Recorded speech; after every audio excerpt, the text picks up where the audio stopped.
समस्त को जयगुरु way to सत्संग यूट्यूब चैनल को स्वागत। आजिर विषय खाद्य प्रस्तुत करने समय रे सदाचार पालन। यह श्री श्री ठाकुर अनुकूल चंद्र स्वास्थ्य एवं सदाचार पुस्तक संग्रह करा जाइछि।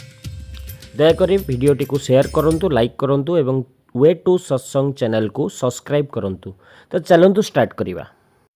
रंधन गृह एवं भोजन गृह रे सदाचार। श्री श्री ठाकुर कहिले तुमर रंधनशाला पाक प्रणाली सदाचार सृष्टु रखिबाकू एते टिके कसूर करना।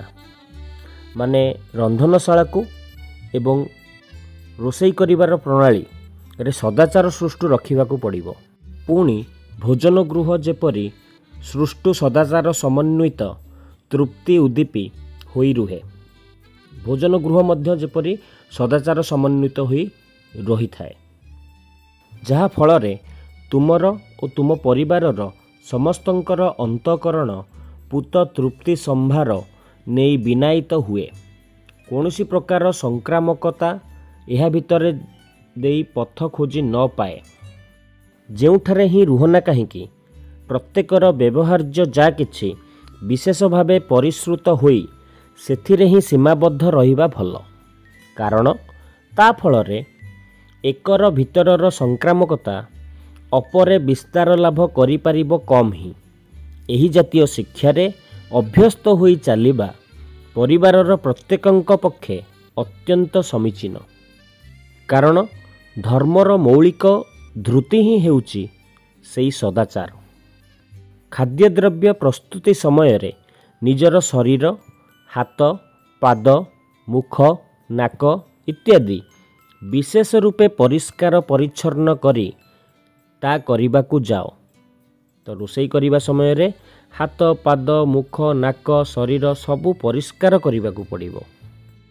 तुमर परिधानर परिच्छद एपरी परिच्छन्न हेबा दरकार जेपरी चक्षुर अगोचर रे कौनसी विषाक्त जीवाणु बा स्वास्थ्य पक्षे हानिकारक एपरी कौनसी जिनिस ता भीतर देई संचारित होई न पारे।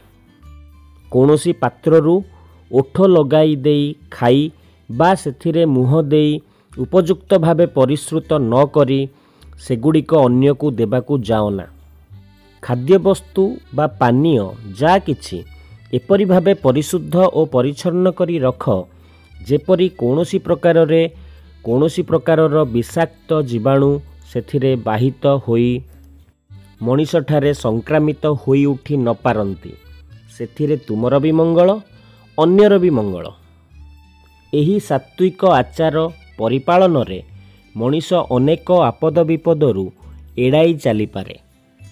तुम मानकर रंधनशाला जेपरी एपरी परिष्कार और परिच्छन्न रहे जेपरी सेही रंधनशालार परिवेश संक्रामित होई तुम मानंकु आक्रमण करि न पारे।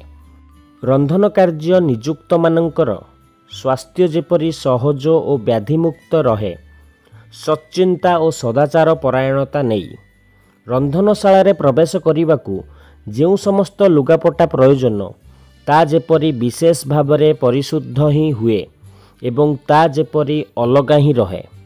से लुगापटा द्वारा कौनसी प्रकारर संक्रमणर आशंका न रहे एपरी तीक्ष्ण दृष्टि रख। बासी लुगारे बा बाहरे रही आसी सेही लुगापटारे रंधन घरे प्रवेश करिबा समीचीन नुहे। जदि बासी लुगापटा पिंधिच ताहाले रोषेई घरे प्रवेश करिबा ठीक नुहे। काश, छिंक, हाई तोला से कथा कहिबाकू गले बाहरे जाई ता करी हाथ, मुह, नाक, आखि उपयुक्त भावे प्रक्षालन करी पुणी रंधनशाला रे प्रवेश कर।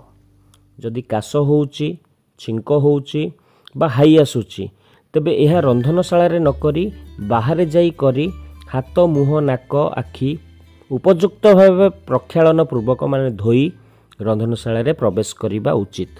रंधनशालार आसन, माटी इत्यादि स्पर्श करी जीवाणुनाशक पदार्थ द्वारा हस्तादि प्रक्षालन पूर्वक रंधन वस्तु स्पर्श कर। यह जेपरी ठीक मने रहे। जदि हाथ, माटी बा अन्य कौनसी जगार लगुच तेबे ताकू जीवाणुनाशक द्रव्य द्वारा हाथ को सफा करी खाद्य को स्पर्श करने उचित। रांधु रांधु मुहरे किछि न देबा ही भल, देले भी उत्तम रूपे मुख प्रक्षालन पूर्वक रंधन कार्य नियुक्त हेबा उचित। माने रांधिबा समय रे किछि खाइबा ठीक नुहे, जदि पाटी चालू थाए ताहले ता द्वारा बहुत रोग संक्रामित हब। कार भी टिके अधे व्याधिर लक्षण देखागले संभव हेले ता पक्षे सेतेबेले रंधनशाला को न जिबा ही श्रेय। जदि देह खराब अछि बा रोग होईछि तेबे रोषेई कार्य न करिबा भल, रंधनशाला को प्रवेश न करिबा भल। रंधनशालार प्रस्तुति और परिवेषण रे बहु लोक नियुक्त हेबा खूब भल नुहे। रोषेई करिबा समय रे बेसी लोक इन्वॉल्व न होबा भल। रंधन कार्य रे जेउ माने नियुक्त सेमानंक छड़ा अन्य काहार भी पाक द्रव्य स्पर्श न करिबा ही भल एवं जेउ माने ता करिबाकू बाध्य हुअंती सेमानंकर उपयुक्त सतर्कता और परिच्छन्नतार दिगरे नजर रखी ता करिबा उचित। जीवाणुनाशक पदार्थ द्वारा हाथ पाद मुख धोइबा, परिशुद्ध लुगापटा इत्यादि व्यवहार करिबा सेमानंकर खूब ही समीचीन। जो माने रंधन कार्य रे नियुक्त हेबे सेमाने निहाती हाथ पाद मुख सबु धोइबे एवं स्वच्छ लुगापटा व्यवहार करिबे, बासी लुगा यूज करिबे नाही। मने रख प्रत्येकंक अंतर रे ही ईश्वरंकर आशीर्वाद जीवंत होई चलीछि। तेणु मनीषर भोजनादि व्यापार रे भी एही भली सात्विक नीति अवलंबन करिबा खूब ही उचित। नहेले तुमर तो पंडश्रम हेब ही, आउ जेउ माने तुमर अन्न पानीय ग्रहण करुछन्ति ता भीतर देई सेमाने भी शरीर और मनरे दुष्ट होई उठिबे।